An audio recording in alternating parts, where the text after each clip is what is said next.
Out this week, it's King's Quest, the first chapter in the new episodic series by The Odd Gentleman and Sierra. Joining me on the couch, Mary Kish and Jeremy Jane, two questers of kings. You guys have played that game. Yes. Have you done the whole first episode almost? We're both really close. Well, Mary, I haven't beaten it. I'm close. We're about like 3/4 the way. It's actually longer than I thought it would be, which Way I'm longer. pleasantly surprised considering that this is an episodic adventure. We were wondering how long they would be, a couple hours, but it's about a good 5-hour playthrough, I would say, for the first chapter. Give or take, and that's a great amount of time for the price point that they're selling them for. It's $10, and it's way longer than I thought. Like I was talking to Mary yesterday when I was playing it for the first time, and I was like, oh yeah, I'm like almost done. And then she went home and played it, and was like, oh, you're like at the beginning of the end. Oh no, Jeremy. So $10 a pop, or $40 for the season pass of 5. Pretty standard adventure, sort of Telltale-esque pricing model. We're going to talk about your guys' experience with the game. We're going to soft pedal it on the spoilers. Obviously, you haven't finished it, and we know that a lot of you guys are going to be wanting to check it out too. So it's going to be pretty spoiler-free, but want to talk about like how you're feeling about it so far. Our review is coming this week, but from you guys, two people who have played it, you have different history with the King's Quest series. Mary, what's your perspective on this one? Right, we were talking about this. Jeremy's fresh to the series, Yep. and I've played several King's Quests. This is actually one of the very first games my father ever bought for me on PC was King's Quest 7. And it was just this wonderful, magical point-and-click adventure, and I have a lot of wonderful memories attributed to the King's Quest series. This is like one of the best parts. There's like a mom and a daughter, and they're both looking for each other, and this is so standard. You're going to see a lot of things that you'll actually see in the current King's Quest kind of resurface. The same humor, character-driven story.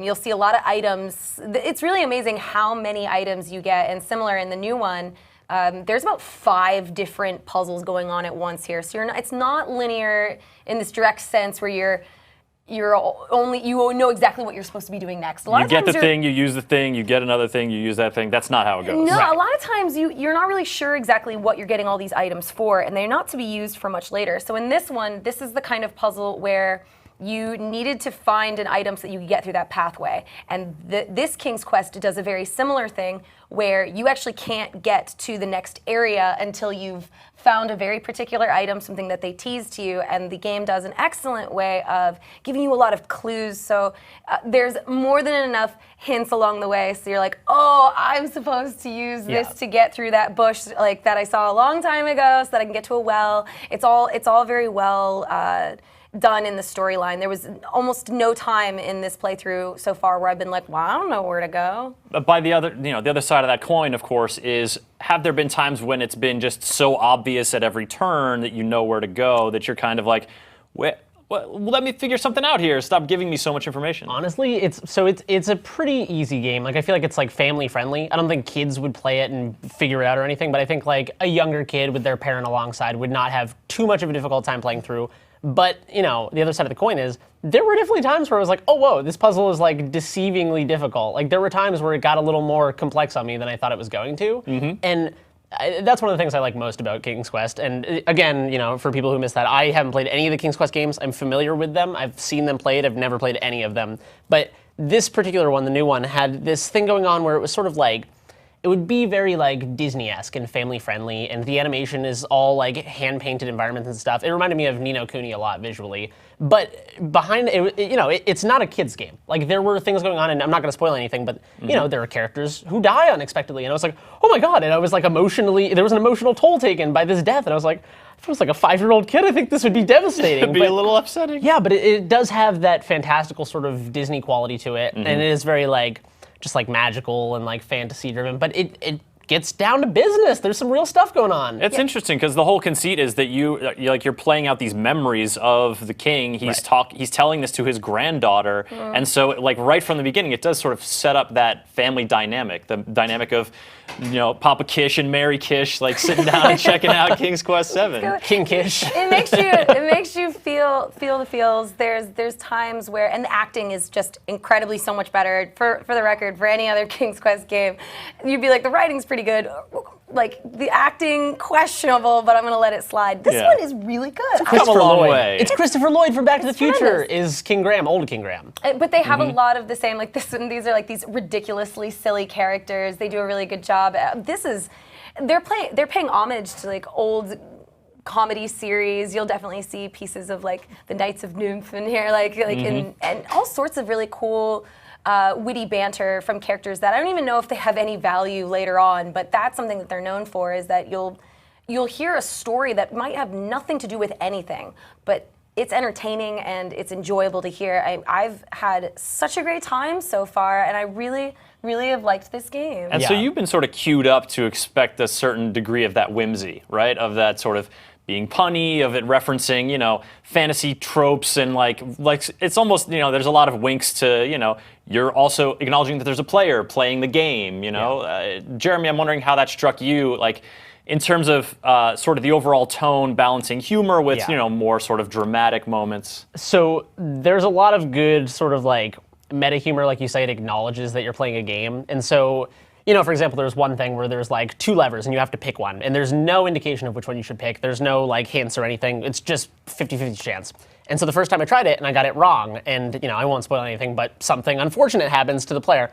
And Actually, they show it in the trailer, so Oh, it's This not is a like the big deal. first decision you make. And seen also, the let me trailer. just say, there's a skeleton crushed by a thing next to the one that crushes you. is there? when you Then do it. I'm extremely unobservant. I was doing a speed run, Chris. Just King's Quest done quick. But anyway, other than that glaringly obvious hint that I missed,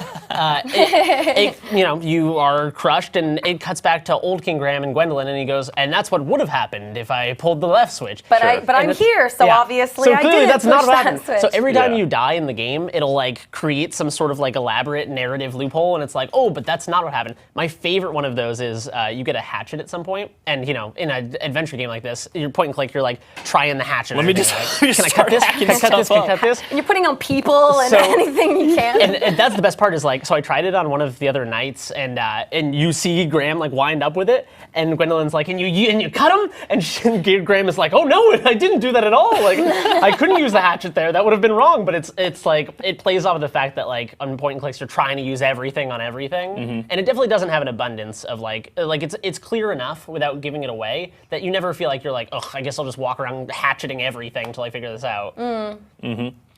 All right, well, this is episode 1, right? And so, it's sort of, it has the task of not just introducing you to what kind of game they want to be, immersing you in the style and introducing characters, but also of like setting a sort of arc or hinting at what's to come. And you guys had not quite made it to the end, and, we want to keep it vague, but like, do you feel so far that this is sort of a good kickoff for the series? Yeah.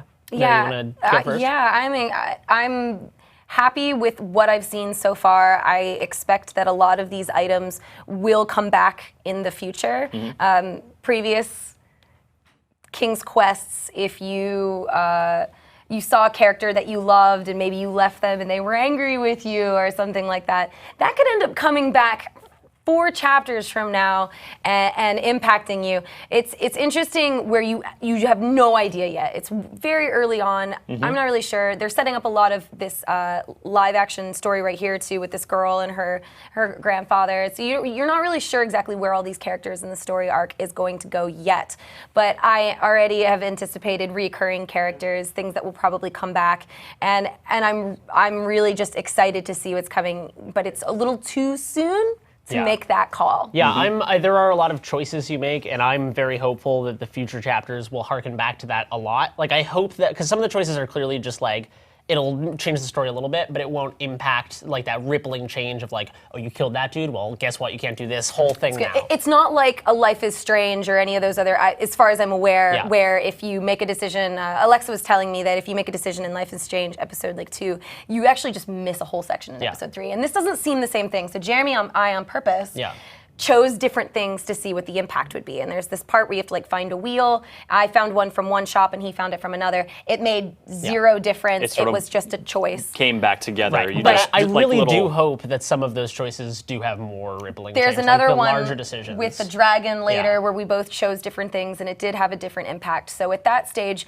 I'm not entirely sure if later down the road, if you take down the dragon or if you help him, like how Dragon on the loose now will or something. will the yeah. dragon help me? So those are things that we just don't know yet. But it's exciting to see how far they're going to take that. Will the dragon remember that in the parlance of God, I Telltale hope so. Games? I hope he does. All right, Mary, Jeremy, thanks for coming on, talking about King's Quest, course. A Night to Remember? It is. That's it. It is, and it's recommended. I do recommend it for as much as Thumbs I've up. played it. I It's think it's super a great great value game. for $10. Insane. We don't have a review on the site yet. I do know it's like really soon. It's already in and it's like up for Q&A, so it should be here really soon. But until then, Mary Kish recommends it, and Jeremy. Jeremy and I recommend it. It's really cool and it's fun, delightful. Very cool. Our King's Quest review will be up shortly. It's out now on Steam and consoles. Consoles. It's coming to consoles. It's maybe not out on consoles now. I should have done my research. I think it's on PlayStation, but not Xbox yet. I might be wrong. It's I might have that actually it is switched. on consoles. So the Xbox 100% and PS4 code didn't work, but I think it is going to be working today. Yeah. So Cool. King's Quest, A Night to Remember.